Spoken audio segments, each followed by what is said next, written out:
আজকে আমরা মহাকবি মধুসূদন দত্তের লেখা একটা পত্রকাব্য নাম বীরাঙ্গনা, সেই পত্রকাব্যের 11তম সর্গ, আমাদের একাদশ শ্রেণীর একটা পাঠ্য নীলধ্বজের প্রতি জনা, এই পত্রকাব্যাংশটি আজকে আমরা পড়ব। পড়ার আগে আমাদের প্রথমেই সেই কাব্য অর্থাৎ বীরাঙ্গনা কাব্য সম্পর্কে আমাদের কিন্তু একটু জানতে হবে, এবং আমরা জানবো যে কেন মধুসূদন দত্ত এইরকম একটা কাব্য লিখলেন, তার উদ্দেশ্য কী ছিল, এটা সম্পর্কেও কিন্তু জানব। তো মধুসূদন দত্ত এই বীরাঙ্গনা নামক পত্রকাব্যটি প্রকাশ করেছিলেন 1862 সালে। দেখো, তোমরা কাব্য শুনেছ, কবিতা শুনেছ, কিন্তু এই পত্রকাব্যটা এটা হয়তো তোমরা শোনোনি। এই পত্রকাব্যটা কি? এখানে এটা একটা কি পত্রের মাধ্যমে কাব্য। মধুসূদন দত্ত কল্পনা করেছেন যে তিনি মহাভারত, রামায়ণ এবং পুরাণ থেকে 11টা নারীকে বেছে নিলেন এবং তাদের দিয়ে তিনি এরকম একটা কল্পিত পত্র রচনা করালেন। এটা হচ্ছে পত্রকাব্য। কাব্যটা পত্রের আকারে। তো যাই হোক, মধুসূদন দত্ত এইরকম একটি পত্রকাব্যের পরিকল্পনা পেয়েছিলেন ল্যাটিন ভাষায় রচিত রোমক কবি ওভিদের হিরোইডাস নামক কাব্য থেকে। এখানে এটা পত্রাকারে রচিত হলেও মধুসূদন দত্তের যে নাট্যধর্ম, কবিমন, তার গীতোচ্ছ্বাস এবং একটা আখ্যান, এখানে একটা কাহিনী আছে, সেই আখ্যানের সংযোগে তিনি যা সৃষ্টি করলেন, অর্থাৎ বীরাঙ্গনা যে সৃষ্টি করলেন, সেটা একটা অভিনব। তিনি কিন্তু অনুসরণ বা ওভিদের কাব্য থেকে যে অনুসরণ বা পুরোপুরি অনুকরণ এমন কিছু করেননি, তিনি শুধুমাত্র কাঠামোটাকে অনুসরণ করেছিলেন। আর এই কল্পিত কাব্যে অর্থাৎ এই পত্রকাব্যে 11 জন নারীর যে হৃদয়াবেগের বর্ণনা দিয়েছেন, সেটা এক কথায় অনবদ্য, যার তুলনা হয় না। দেখো, এবার তোমাদের মনে প্রশ্ন জাগতে পারে যে কেন এইরকম একটা কাব্য মধুসূদন দত্ত রচনা করলেন, এবং সেই সময় মধুসূদন দত্তের সমসাময়িক সাহিত্যিকরা তাদের রচনায় নারীকে কিভাবে উপস্থাপন করেছেন বা কিভাবে তুলে ধরেছেন, তোমাদের কিন্তু জানতে হবে। তাহলে ব্যাপারটা তোমরা বুঝতে পারবে। দেখো, মধুসূদন দত্তের সমসাময়িক সাহিত্যিকদের যদি রচনা আমরা লক্ষ্য করি, তবে দেখতে পাবো যে সেই সাহিত্যিকরা আর 5টা সাধারণ মানুষের মতোই কিন্তু নারী স্বাধীনতাকে এক বাক্যে মেনে নিতে পারেননি। আমরা ধরা যাক নাটুকে রামনারায়ণ তর্করত্ন দিয়ে, যে তিনি একটা বিরাট মজলিসে তিনি রসিকতা করে বলছেন, কি বলছেন শোনো, বাপরে বাপ, মেয়ে ছেলেকে লেখাপড়া শেখালে যে কি আর রক্ষে আছে, এক আন শিখাইয়া রক্ষা নাই, চালান কাপড়ান করিয়া অস্থির করে, অন্য অক্ষরগুলি শেখালে কি আর রক্ষা আছে। দেখো, তারা কিন্তু নারী শিক্ষাকে সেই রকমভাবে গ্রহণ করেননি, একটা ব্যঙ্গ করছেন। আবার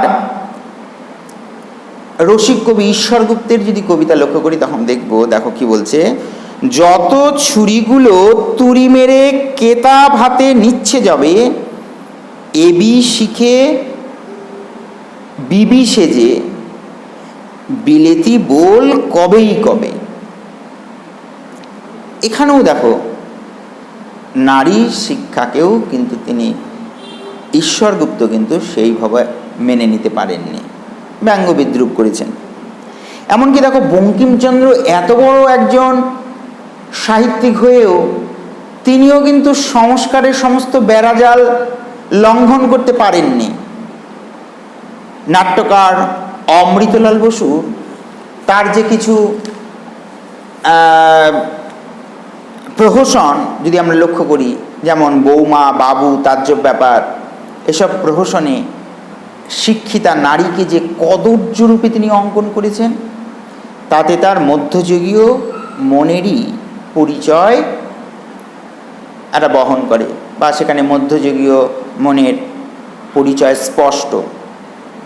তবে উমেশচন্দ্রের বিধবা বিবাহ কিংবা রামনারায়ণ তর্করত্নের কুলীনকুল সর্বস্ব নাটকে কিন্তু এই নবযুগের প্রেরণা খানিকটা, এই নবযুগের প্রেরণার খানিকটা কিন্তু ছোঁয়া আছে। কিন্তু এই নবযুগের এই অর্থাৎ ঊনবিংশ শতকে মধুসূদন দত্ত কী করলেন? বীরাঙ্গনা কাব্যে প্রচলিত যে সমাজনীতি সেখান থেকে তিনি সরে আসলেন এবং গম্ভীর সহজ কণ্ঠে কবি চেতনার গভীরে, তার যে কবি চেতনার গভীরে তিনি নারী মুক্তি, নারী স্বাধীনতার মন্ত্রকে গ্রহণ করলেন এবং তার সঙ্গে তার যে একটা সুন্দর মানবিক মন আছে, সেই মানবতা বোধের দ্বারা তিনি কি করলেন? মানবতা বোধের দ্বারা তিনি সেই মানবতা বোধকে তিনি সংযুক্ত করে এই বীরাঙ্গনা নামক কাব্যগ্রন্থটি পত্রকাব্যটি কিন্তু রচনা করলেন। লক্ষণীয় তোমরা যে এই কাব্যটি কিন্তু উৎসর্গ করা হয়েছে ঈশ্বরচন্দ্র বন্দ্যোপাধ্যায়কে। কেন? যে ঈশ্বরচন্দ্র বন্দ্যোপাধ্যায় নারী শিক্ষা এবং নারী জাগৃতির বাণী, নারী শিক্ষা, নারী স্বাধীনতা জন্য কিন্তু তিনি সারা জীবন লড়াই করেছিলেন। এমন একটা মানুষকে এই কাব্যটি কিন্তু উৎসর্গ করা হয়েছে। তাহলে বুঝতে পারলে মধুসূদন দত্ত কেন এইরকম একটা পত্রকাব্য রচনা করলেন।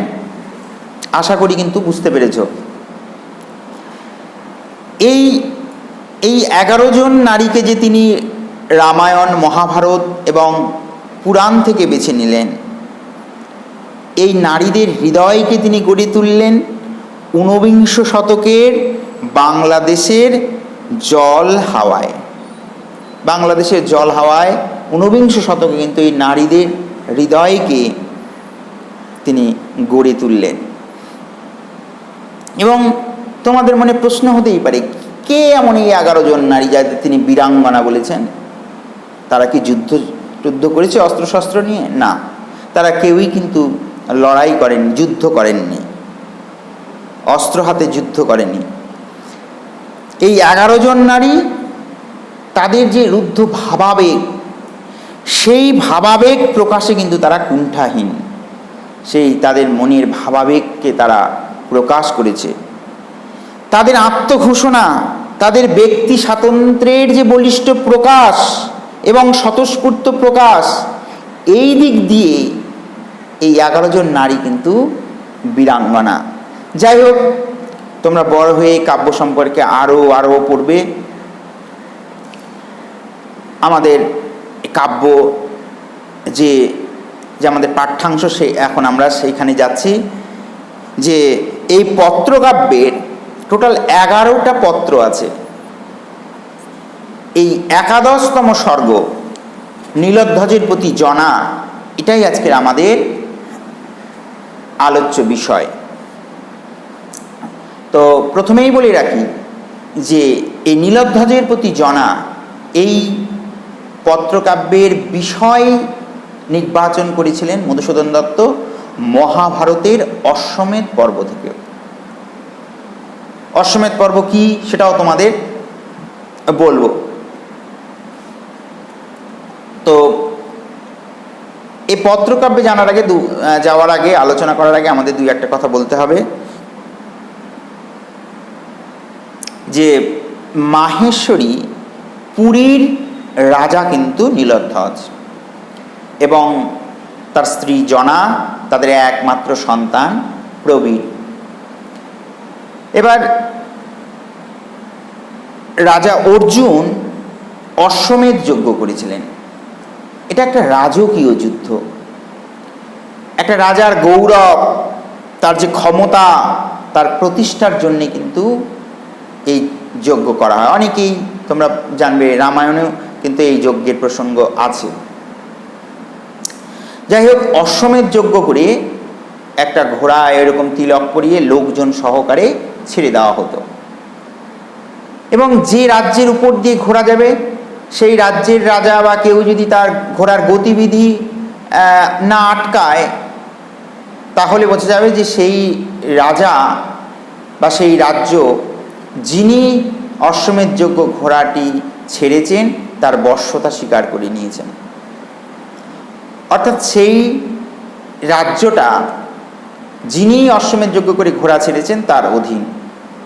কেউ যদি সেই ঘোড়ার গতি রোধ করে তাহলে কিন্তু যিনি ঘোড়াটি ছেড়েছেন তার সঙ্গে কিন্তু যুদ্ধ হবে। তো এই অশ্বমেধ যজ্ঞের ঘোড়াটি কিন্তু ধরেছিলেন রাজা নীলধ্বজ এবং তার পুত্র প্রবীর, এবং এই ঘোড়াটি ধরার ফলেই তাদের সঙ্গে কিন্তু যুদ্ধ হয় অর্জুনের। এবং স্বভাবতই সেই যুদ্ধে রাজপুত্র বা সেই যুবরাজ প্রবীর তিনি কিন্তু নিহত হলেন। নিহত হওয়ার পর নীলধ্বজ কি করলেন, তার সঙ্গে একটা সন্ধি করলেন অর্জুনের সঙ্গে এবং অর্জুনকে তিনি মিত্রভাবে গ্রহণ করলেন। এটা কিন্তু জনার এই যে নীলধ্বজের এই আচরণ সেটা কিন্তু জনার একদমই পছন্দ হয়নি। জনা কিন্তু প্রতিবাদ করেছেন। এই জনা এই পত্রকাব্যটির মধ্যে একদিকে বাৎসল্য, অপরদিকে বীর্য, এই দুইয়ের সমন্বয়ে কিন্তু মধুসূদন দত্ত জনাকে অঙ্কন করেছেন। জনা তার স্বামীর যে দুর্বলতা, তার যে স্বামীর যে এইরকম একটা অবিচার, এর বিরুদ্ধে কিন্তু জনা মুখ খুলেছিলেন, যেটা আমরা ঊনবিংশ শতকের আগে নারীদের মধ্যে কিন্তু লক্ষ্য করিনি। ঊনবিংশ শতকের নারীর আরও বৈশিষ্ট্য আমরা যখন পড়ব, কাব্যটি পড়ব, তখন আমরা কিন্তু আরও আলোচনা করব। তোমরা সম্পূর্ণভাবে শুনবে। তোমরা যদি টেক্সট বইটা বের করে রাখো, সামনে রেখে শোনো, তাহলে তোমাদের আরও তোমরা এই কবিতাটির অর্থ বুঝতে কিন্তু পারবে। তো এবার আসছি এই পত্রকাব্যটি আলোচনায়। দেখো, জনা কিন্তু জানেন যে তার রাজসভায় রণবাদ্য আসছে, অর্জুন এসেছে, তাকে মিত্রতম বলে তার স্বামী তাকে অর্জুনকে গ্রহণ করছে, সব কিন্তু জনা জানেন। তবু নীলধ্বজকে সচেতনভাবে কারণ জিজ্ঞেস করেছেন। আর এই কারণ জিজ্ঞেস করার মধ্যে জনার একটা ব্যঙ্গ বা এই যে তার স্বামীকে একটা উত্তেজিত করবার যে একটা প্রচেষ্টা, সেটা কিন্তু আমরা লক্ষ্য করব এই কথাগুলোর মধ্য দিয়ে। তোমরা শুনবে, তাহলে দেখবে বুঝতে পারবে। কি বলছে? বাজিছে রাজতরণে রণবাদ্য আজি। রাজতরণে মানে রাজবাড়ির যে প্রধান ফটক বা দরজা, তাকে বলছে রাজতরণ।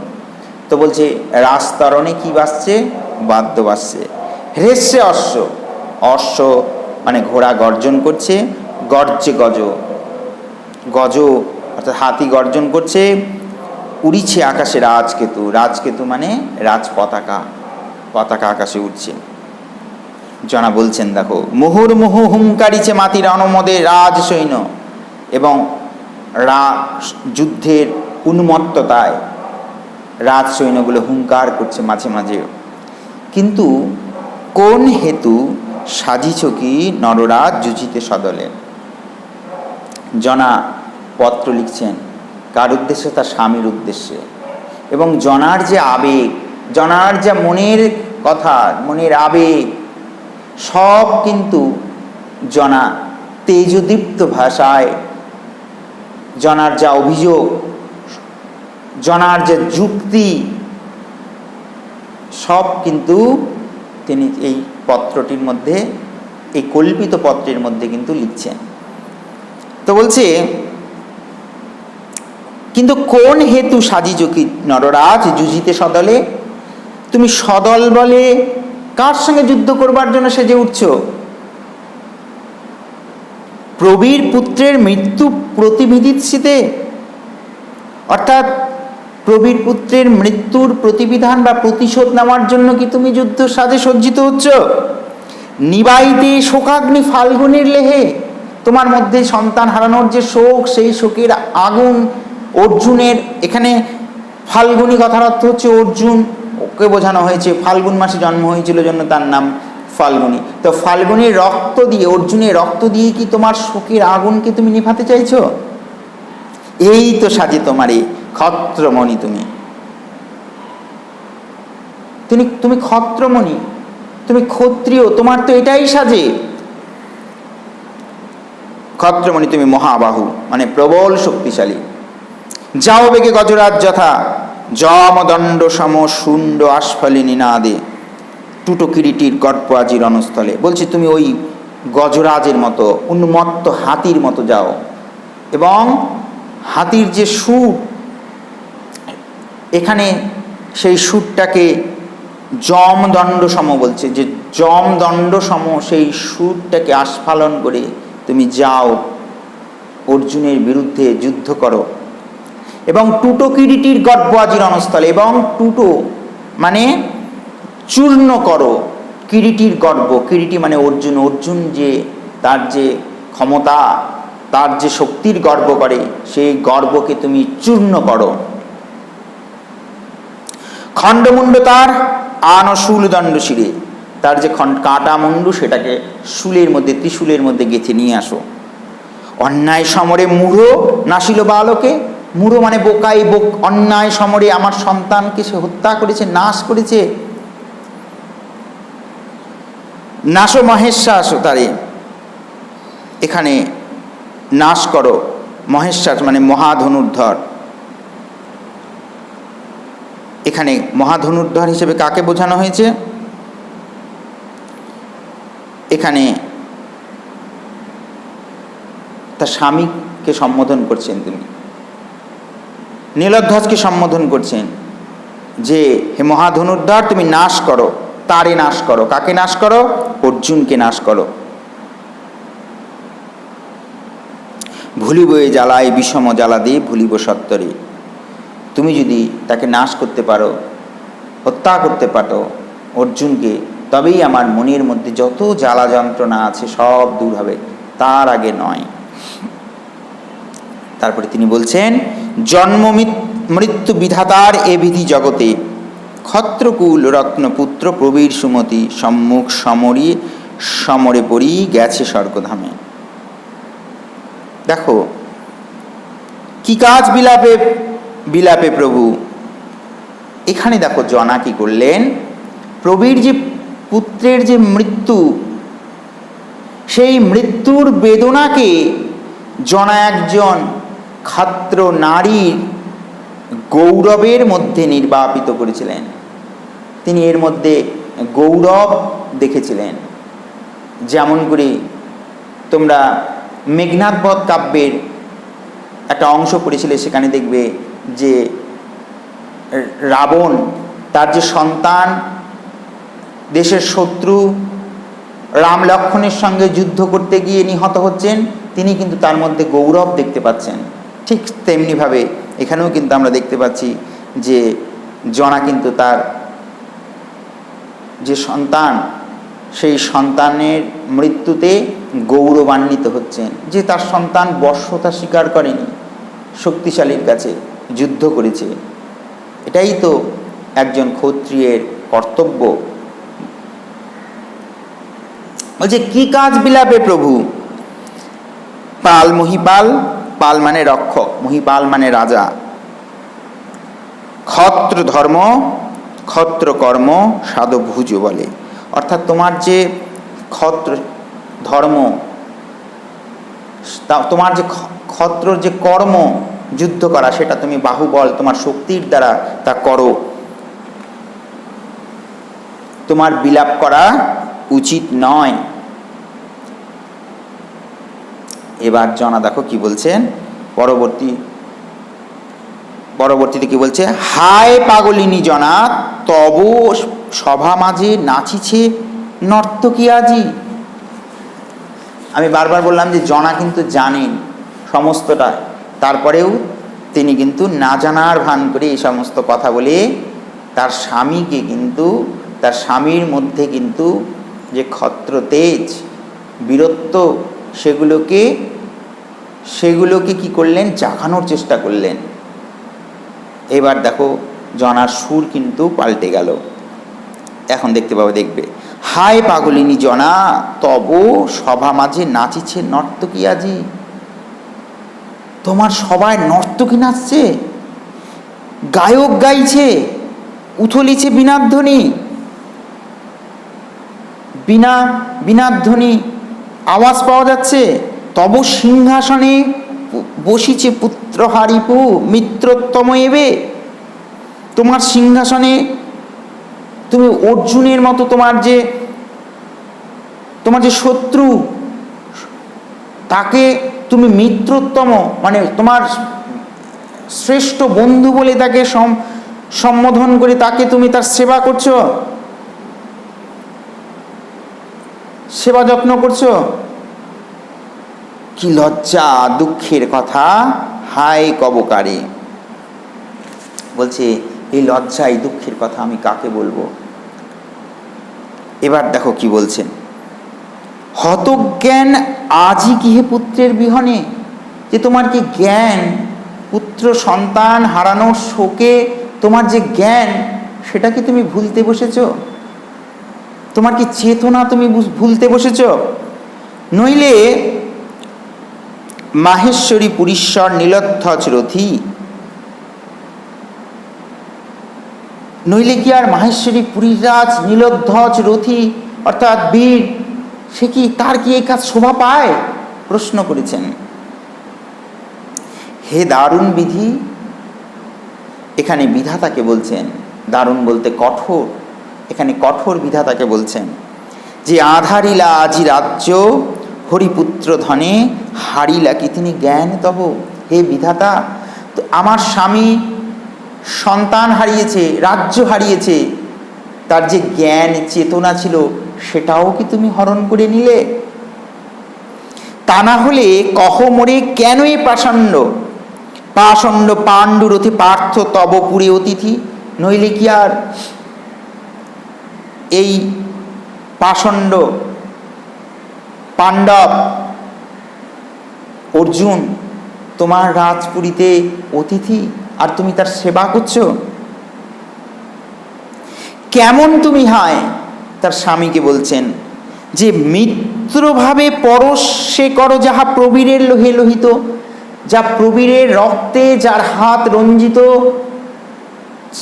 তাকে তুমি বন্ধু বলে স্পর্শ করছো। ক্ষত্রিয় ধর্ম এই কি নিমনি? হে রাজা, এটাই কি তোমার ক্ষত্রিয় ধর্ম, ক্ষত্রিয় তেজ?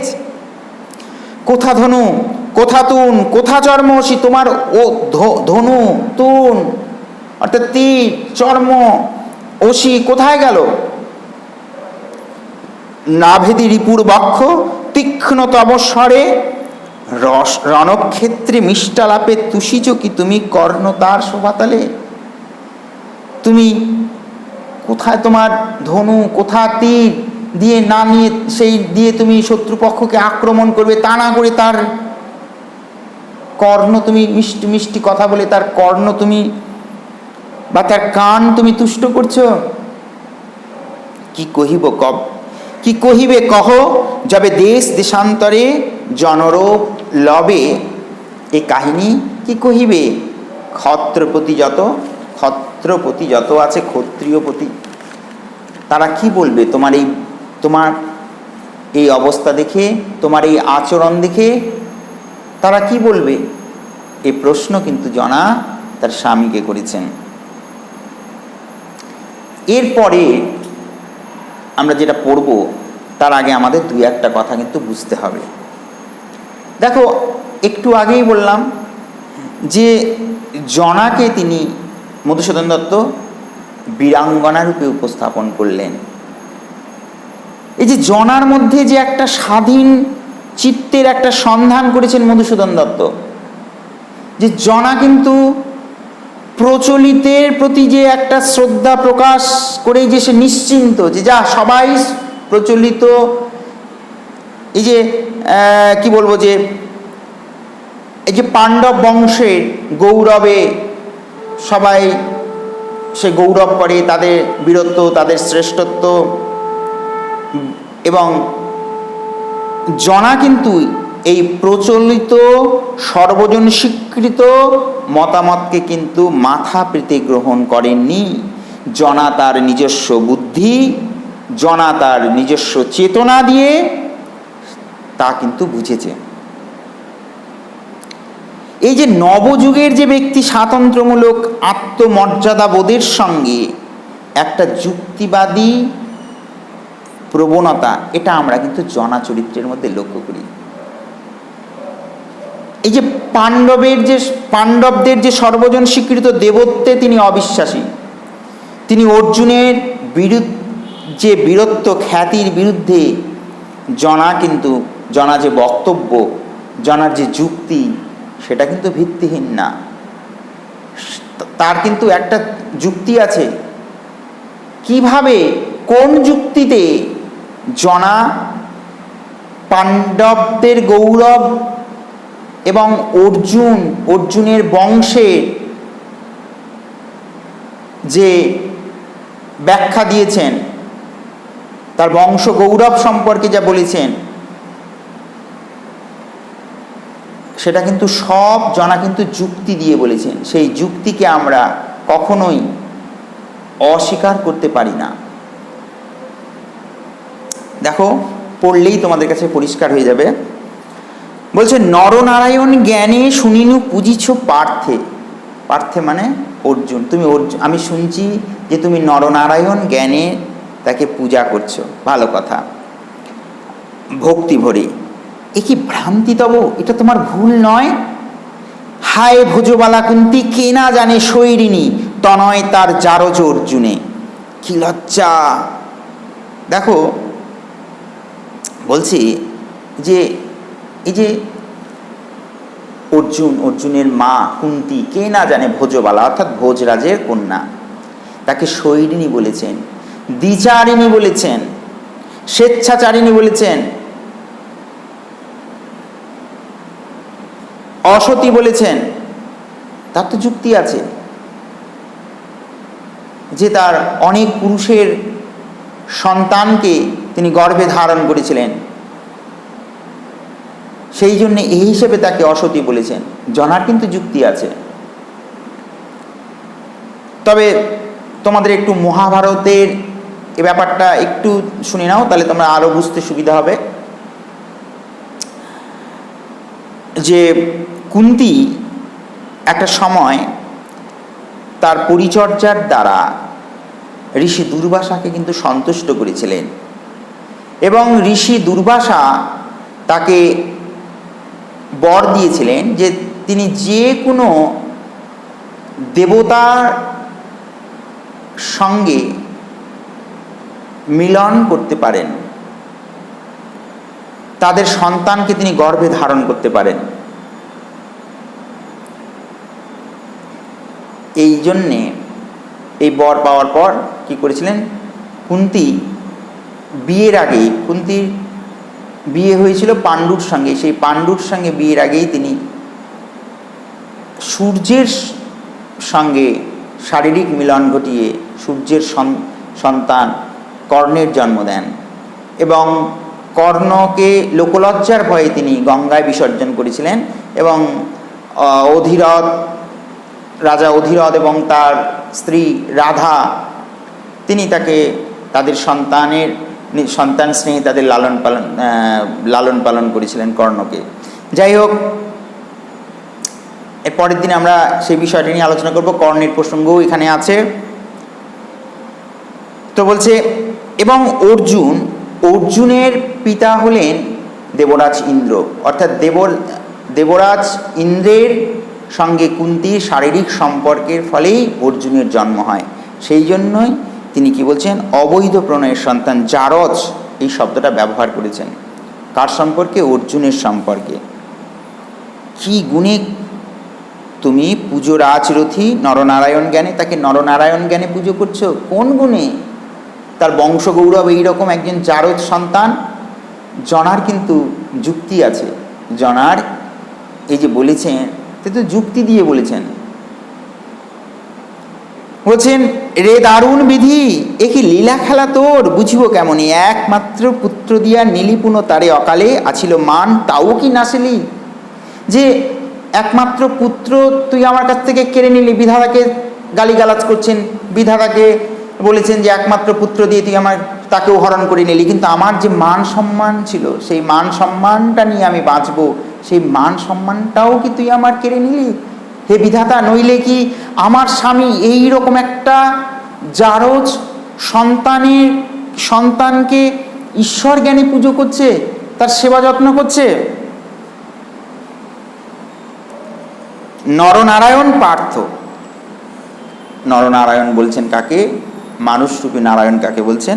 অর্জুনকে প্রশ্ন করছেন। নরনারায়ণ পার্থ, কুলোটা যে নারী, বেশ্যা গর্ভে তার জনমিল আসি ঋষিকেশ। অর্জুনকে বলা হয় যে কৃষ্ণের একটা অংশ, অবতার। তো বিষ্ণুর কি এই রকম একটা বেশ্যা গর্ভে এসে জন্মগ্রহণ করলো? কোন শাস্ত্রে, কোন বেদে লেখে, কি পুরাণে এ কাহিনী? বলছি কোন বংশে, কোন শাস্ত্রে, কোন বেদে এইরকম একটা কাহিনী আছে? এইবার দেখো বলছেন, দ্বৈপায়ন ঋষি পাণ্ডব কীর্তন গান গায়েন সতত। অর্থাৎ আমরা জানি যে পাণ্ডব কীর্তন গান হচ্ছেন দ্বৈপায়ন ঋষি, এবং দ্বৈপায়ন ঋষি অর্থাৎ ব্যাসদেব কিন্তু মহাভারত রচনা করেছিলেন। তো তিনি কিন্তু তাকে পাণ্ডবদেরকে তিনি অনেক বড় করে দেখিয়েছেন। তো এখানে কিন্তু জনার নিশানায় বাদ যায়নি কিন্তু ঋষি ব্যাসদেবেরও বলছি, ব্যাসদেবের বংশ গৌরব, বংশ মর্যাদা, তার বংশ, তার জন্ম বৃত্তান্তও কিন্তু তিনি কিন্তু উপস্থাপন করেছেন। কিভাবে দেখো বলছেন, তোমরা এটা একটু আমি যেটা বলছি মহাভারতের ঘটনা, এটা একটু জানো, তাহলে তোমাদের কাছে এই লাইনগুলো দেখবে অনেকটা পরিষ্কার হয়ে যাবে। এই ব্যাসদেব, তার মা ছিলেন একজন জেলেনী, তাকে মৎস্যগন্ধা বলা হতো, নাম সত্যবতী, এবং তার পিতা হলেন ব্রাহ্মণ ঋষি পরাশর। একদিন সত্যবতী নদী পারাপার করছিল, খেয়া পারাপার করছিল, এবং সেই নৌকায় চড়েছিলেন হচ্ছে পরাশর।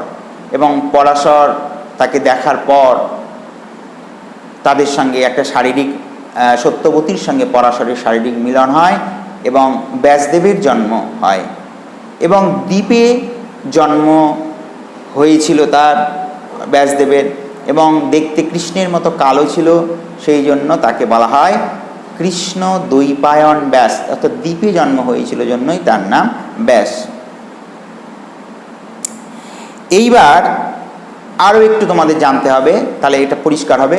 এবার ব্যাসদেবের যে মা সত্যবতী, পরবর্তীকালে তিনি রাজা শান্তনুকে বিবাহ করেছিলেন, এবং রাজা শান্তনুর সঙ্গে বিবাহের পর তার দুটো সন্তানের জন্ম দিয়েছিলেন, একটা বিচিত্রবীর্য এবং চিত্রাঙ্গদ আগেই মারা যান, বিবাহের আগেই, চিত্রাঙ্গদের অবিবাহিত অবস্থায়, কিন্তু বিচিত্রবীর্য মারা যান তার বিবাহের পর এবং তার বিবাহ সম্পর্কেও বিষয়টা তোমাদের জানতে হবে, তাহলে পরবর্তীকালে দেখবে তোমাদের বুঝতে আরও সুবিধা হবে।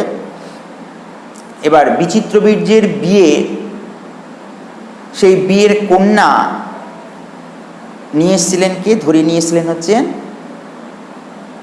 ভীষ্ম। সেই কন্যাগুলো কার? কাশীরাজের কন্যা। 3টে কন্যা ছিল, একটা অম্বা, অম্বিকা এবং অম্বালিকা। 3টা কন্যাকেই তুলে নিয়ে আসেন এবং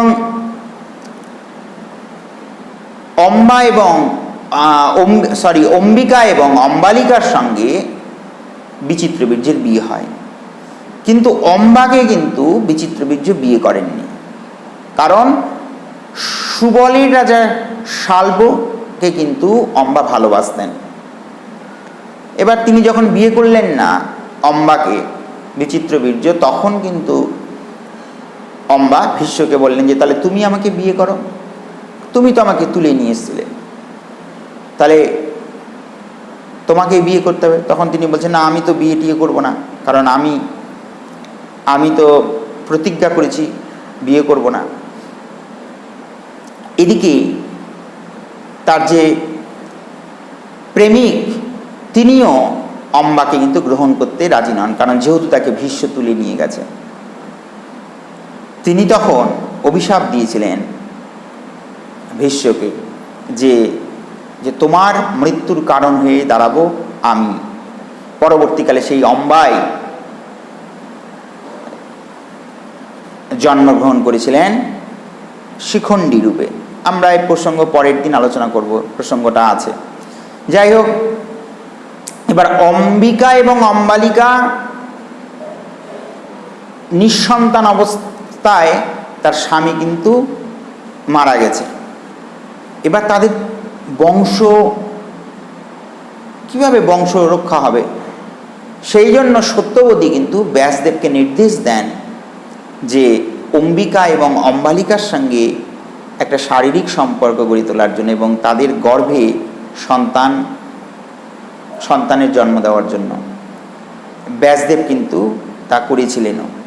কিন্তু অম্বিকা এবং অম্বালিকা এরা একজন নারী, তার সঙ্গে অর্থাৎ ব্যাসদেবের সঙ্গে শারীরিক সম্পর্ক করেছিলেন চোখ বন্ধ করে। তারা এরকম বিধবা হয়ে একটা পরপুরুষ এসে তাদের সঙ্গে এই যে শারীরিক সম্পর্ক সেটা মেনে নিতে পারেননি। সেই জন্য দেখো তার গর্ভ থেকে যখন সন্তানের জন্ম হয় ধৃতরাষ্ট্র, তিনি কিন্তু জন্মান্ধ ছিলেন। আর একজন একটা পাণ্ডু যে জন্ম হচ্ছে, তিনিও কিন্তু অসুস্থ হয়ে জন্মগ্রহণ করেছিলেন। যাই হোক, তাহলে ব্যাসদেব কি করলেন?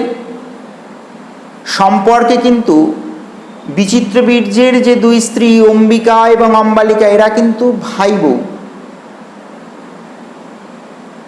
তাহলে তিনি ভাই বউয়ের সঙ্গে শারীরিক সম্পর্ক করেছিলেন। তাই বলছে দেখো, দৈপায়ন ঋষি পাণ্ডব কীর্তন গান গায়েন সতত, সত্যবতী সুত ব্যাস বিখ্যাত জগতে। ধীবর জননী, আমি বললাম যে তার মাকে ধীবর বলা, মাছ টাছ ধরতেন, তাকে মৎস্যগন্ধা বলা হতো। এবং পিতা ব্রাহ্মণ, পরাশর ব্রাহ্মণ। করিলা কাম কেলি লয়ে কোলে ভাতৃবধূদ্বয়ে, 2 জন ভাতৃবধূ অম্বিকা এবং অম্বালিকাকে সঙ্গে কামকেলি করেছিলেন, অর্থাৎ শারীরিক সম্পর্ক গড়ে তুলেছিলেন। ধর্মমতী কি দেখিয়া জুঝাও দাসীরে, গ্রাহ্য করো তার কথা কুকুলের। তিনি বলছে কুলাচার্য, তিনি কুকুলের। বলছে যে তার কথা তুমি শুনছো, গ্রাহ্য করছো, তিনি তো কুলাচার্য, কিন্তু এই কুবংশের, কুল মানে এখানে বংশ, কুকুলের কুলাচার্য তিনি। তবে যদি অবতীর্ণ ভবে পার্থরূপে পীতাম্বর, কোথা পদ্মালয়া ইন্দিরা দ্রৌপদী বুঝি। তো বলছে যাই হোক, যদি অর্জুন জন্মগ্রহণই করেন কৃষ্ণের অংশরূপে, তাহলে তার তো স্ত্রী লক্ষ্মী, সেও তো জন্মগ্রহণ করবে স্ত্রী রূপে। কার? অর্জুনের স্ত্রী রূপে। তো কোথায় লক্ষ্মী আর কোথায় দ্রৌপদী? এবার তিনি তার আক্রমণের নিশানায় কে আছে? দ্রৌপদী। তাহলে কুন্তী, অর্জুন, ব্যাসদেব, এবার জনার নিশানায় আছে দ্রৌপদী। তো বলছে যে মরি শাশুড়ির কি সতী, শাশুড়ির যোগ্য বধূ। শাশুড়ির মত যেমন শাশুড়ির চরিত্র তেমন বধূর চরিত্র। এখানে তার চরিত্র সম্পর্কে প্রশ্ন তুলেছেন। কারণ তোমরা জানো যে পঞ্চপাণ্ডবের সঙ্গে কিন্তু দ্রৌপদীর বিয়ে হয়েছিল। দ্রৌপদীর 5টি স্বামী, সেই জন্য বলছেন যে শাশুড়ির যোগ্যবধূ। যে পৌরব সরসে নলিনী, অর্থাৎ পুরুবংশীয় সরোবরে তিনি পদ্মের মতো। অলির সখী, অলি যেমন ফুলে ফুলে, অলির সখীকে ফুল, একটা ফুল একটা ফুল একটা ফুলে বিভিন্ন ফুলে মধু খেয়ে বেড়ায়। এখানে কিন্তু দ্রৌপদীকে বলা হয়েছে রবির অধীনী সমীরণ প্রিয়া, ধিক হাসি আসে মুখে হেন দুঃখে। বলছে আমার এত দুঃখেও, সন্তান হারানোর যন্ত্রণায় এই দ্রৌপদীর চরিত্রের কথা বলতে গেলে হাসি আসে। ভাবি যদি পাঞ্চালীর কথা, লোকমাতা রমাকে ভ্রষ্টারমণী। লোকমাতা রমা, লক্ষ্মী, এ কি ভ্রষ্টারমণী? একটা প্রশ্ন করেছেন এখানে। অর্থাৎ এখানে কিন্তু দ্রৌপদীর যে চরিত্র, সেই চরিত্রকে একটা প্রশ্ন চিহ্নের কাছে দাঁড় করিয়ে এনেছেন। আমি যখন এটা পড়ানোর আগেই বললাম যে জনা কিন্তু এই যে পাণ্ডবদের গৌরবকে মেনে নিতে হয়, সবাই মেনে নিচ্ছে, সর্বজন স্বীকৃত, সুতরাং তিনিও যে মানেননি। কিন্তু দেখো তিনি সব কিছু প্রশ্ন করেছেন এবং তিনি বিচার বিশ্লেষণ করে একটা সিদ্ধান্তে পৌঁছেছেন, এবং সেই সিদ্ধান্তটা কি হবে সেটা কিন্তু স্বামীর উপরেই ছেড়ে দিয়েছেন। যে তুমি বোঝো, দেখো যে তুমি যাকে বন্ধু ভাবছো তার বংশ গৌরব একবার দেখো, এরপরে তুমি যা সিদ্ধান্ত নেবার তা নেবে। ঠিক আছে, বাকি অংশটুকু আমরা এর পরের দিন ক্লাসে পড়িয়ে দেবো। আশা করি সবাই বুঝতে পেরেছো।